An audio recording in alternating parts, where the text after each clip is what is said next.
안녕하세요. 2학년 정치화법 45번째 디딤 영상 시간입니다.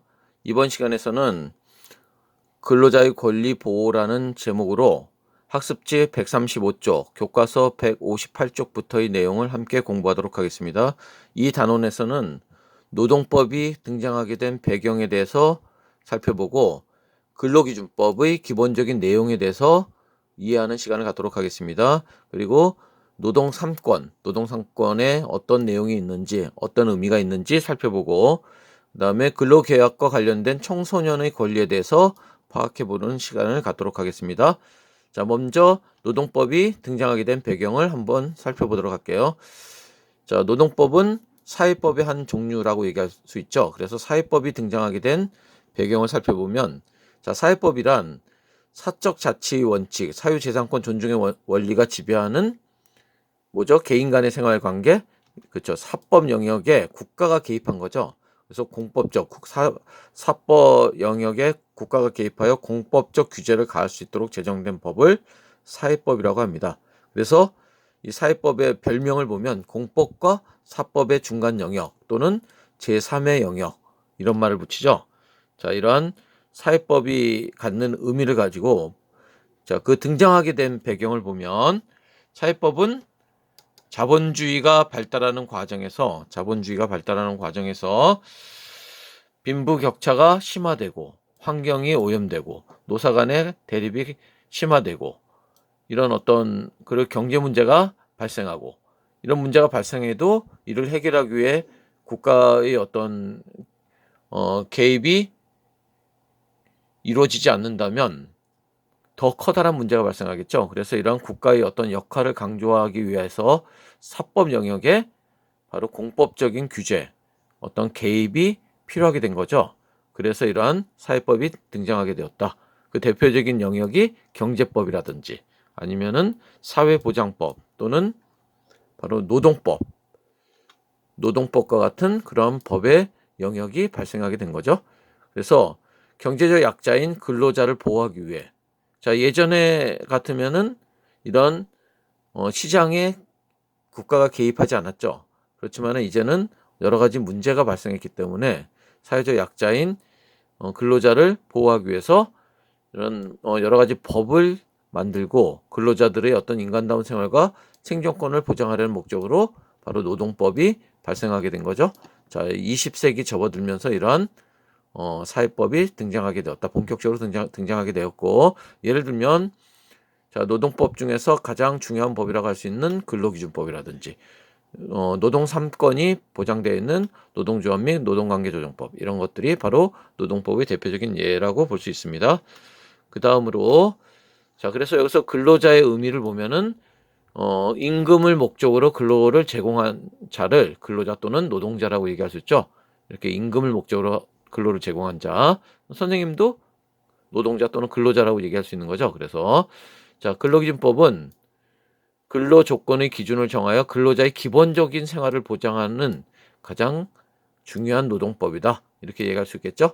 그래서 주로 근로계약 체결과 관련된 거, 예를 들어서 임금, 근로시간, 휴일과 관련된 규정 이런 것들이 담겨 있죠. 바로 근로기준법이 그래서 가장 노동법 중에서 중요한 법이라고 얘기하는 이유입니다.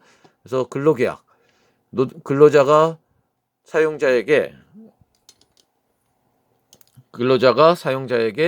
근로를 제공하고 사용자는 이에 대해 임금을 지급할 목적으로 체결된 계약이 바로 근로계약이고 자, 이 계약 내용에는 임금이라든지 근로시간이라든지 휴일 뭐 이런 등등의 내용이 담겨 있어야 되고 이런 내용은 반드시 그쵸. 자, 서면 작성해야 된다는 점 꼭 기억해 주시고 그다음에 근로계약의 내용이 근로기준법의 기준에 어긋나면 안 된다는 거. 그래서 만약에 근로기준법의 그 기준에 미달된 경우에는 해당 부분은 전체가 무효가 아니라 해당 부분만 무효가 된다는 점을 기억해 주시면 되겠습니다. 그 다음에 자, 그래서 구체적인 내용을 보면 임금과 근로시간과 관련된 구체적인 내용을 보면 자, 임금은 자, 뭐의 형태로 줘야 되죠? 그렇죠. 반드시 화폐, 통화. 자, 통화의 형태로 줘야 된다는 거, 근로자에게 직접 전액 지급이 원칙이고 매월 1회 이상 일정한 날짜에 지급해야 된다는 거, 이 점도 중요하죠. 그래서 어떤 물품을 준다든지 아니면은 부정기적으로 아무 때나 준다든지 이래서는 안 된다는 점.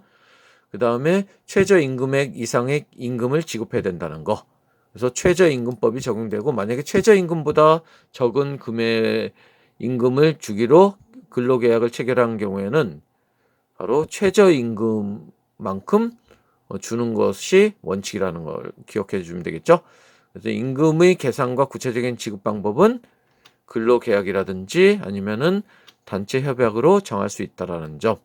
그 다음에 임금 관련 내용은 반드시 근로계약서에 기재가 돼야 된다는 점. 이런 점을 기억해 주시기 바랍니다. 그 다음에 근로시간을 보면은 휴게 시간을 제외하고 원칙적으로 1일 몇 시간? 그렇죠. 8시간 일하게 되는 거죠. 그리고 일주 40시간을 초과할 수 없다. 이렇게 되어 있습니다. 그리고 사용자와 근로자가 합의한 경우에는 연장 근로가 가능하고 오버타임이라고 그러죠. 연장 근로가 가능하고 일주 12시간 이내에서 할 수 있어서 총 주 52시간 근무제가 실시되는 거죠. 그래서 자, 근로시간 도중에 휴게 시간을 제공하게 되어 있습니다. 그래서 근로시간이 4시간인 경우, 4시간 연속으로 일하는 경우에는 반드시 30분 이상, 8시간인 경우에는 1시간 이상의 휴게 시간, 쉬는 시간을 줘야 된다는 걸 알고 있으면 되겠습니다. 다음으로 근로기준법을 어긴 계약 내용을 보면 사용자와 근로자가 맺은 근로계약의 내용이 근로기준법에 어긋나는 경우 해당 부분만 무효가 된다는 점 아까 얘기했었죠. 그래서 무효가 된 근로계약의 부분은 근로기준법에서 정한 기준을 따르게 된다는 점 기억해 주시면 되겠습니다. 그 다음에 근로상권 또는 노동상권에 대해서 공부하도록 하겠습니다. 자, 이 노동상권이 규정되어 있는 법은 바로 무슨 법일까요? 근로기준법이 아니라 노동조합 및 노동관계조정법에 규정이 되어 있다는 걸 기억해 주시기 바랍니다. 요 말이 굉장히 길죠? 노동조합 및 노동관계조정법에 노동상권이 규정되어 있고, 자, 이 법에 따르면 노동조합의 설립, 관리, 해산, 그 다음에 단체 교섭, 단체 협약, 쟁의행위, 노동쟁의의 조정, 그 다음에 부당 노동행위 이런 내용들이 규정되어 있다는 걸 알고 있으면 되겠습니다. 그래서 자, 요 내용이 중요하죠. 노동상권에 대해서 아는 거. 근로자들이 자주적으로 노동조합을 조직 운영할 수 있는 권리. 다시 말하면 노동조합을 만들어서 만들 수 있는 권리. 이게 바로 뭘까요? 그렇죠. 바로 단결권이 되겠습니다. 단결권. 노동조합의 설립과 가입은 누구만? 그렇죠. 노동자, 근로자만 할 수 있고 사용자나 자영업자는 안 된다는 점. 그 다음에 노동조합이 근로조건에 관하여 사용자와 교섭할 수 있는 권리. 뭘까요? 바로 단체 교섭권이 되겠습니다. 단체 교섭권은 자, 노동자들이 사용할 수 있는 권리고, 자, 이거는 만약 단체 교섭을 원하는 경우, 노동자들이 원하는 경우 사용자가 정당한 이유 없이 교섭을 거부할 수 없습니다. 만약에 거부하게 되면 뭘까요? 그렇죠. 바로 부당 노동 행위가 되겠죠. 그 다음에 단체 교섭의 실효성 확보를 위해 쟁의 행위 등의 단체 행동을 할 수 있는 권리. 자, 이 쟁의 행위 등의 단체 행동을 할 수 있는 권리 뭘까요? 그렇죠. 바로 단체 행동권이 되겠습니다. 정치 활동이나 경영에 관여할 목적으로 하는 단체 행동은 금지되어 있다는 점. 그다음에 폭력 또는 파괴 행위와 같은 행태의 쟁의 행위도 역시 금지되어 있고, 정당한 쟁의 행위에 대해서는 민형사상의 책임이 면제된다. 정당한 쟁의 행위에 대해서는, 거꾸로 얘기하면 정당하지 못한 쟁의 행위에 대해서는 민형사상의 책임을 지우게 할 수도 있다라고 얘기할 수 있겠네요. 그래서 쟁의 행위를 보면은 자, 노동관계 당사자가 그 주장을 관철할 목적으로 행하는 행위와 이에 대항하는 행위로서 업무의 정상적인 운영을 저해하는 행위를 말한다. 근로자가 할 수 있는 거는 태업, 이렇게 일부러 이렇게 게으름을 피는 거죠. 태업, 그 다음에 파업, 불매운동, 보이콧이라고 하죠. 자, 이런 것들 근로자가 할 수 있고, 사용자 측에서는 바로 직장 폐쇄, 직장을 문을 닫아버리는 거죠. 자, 이런 직장 폐쇄가 바로 쟁의행위에 해당된다라고 얘기할 수 있겠네요. 자, 그 다음에 근로자의 권리 보호 절차를 보면, 자, 크게 이제 부당해고와 부당노동행위 이 두 가지로 나누어서 생각해 보도록 하겠습니다. 먼저 부당해고. 정당한 해고의 요건을 보면 정당한 사유가 있어야 되고 불가피한 경우에 해고를 할 수 있고 합리적이고 공정한 기준으로 해고 대상자를 선정할 수 있다는 점. 그리고 해고의 사유와 시기는 반드시 서면으로 통지된다는 거. 서면으로 통지한다는 거. 그래서 부당해고의 구제 절차를 보면 자, 두 가지 방법이 있죠. 이거는 행정소송으로 가는 방법이 있고 민사소송으로 가는 방법이 있습니다. 자, 먼저 어디에 할 수 있을까요? 행정소송으로 가기 전에 노동위원회에 구제 신청을 할 수 있죠.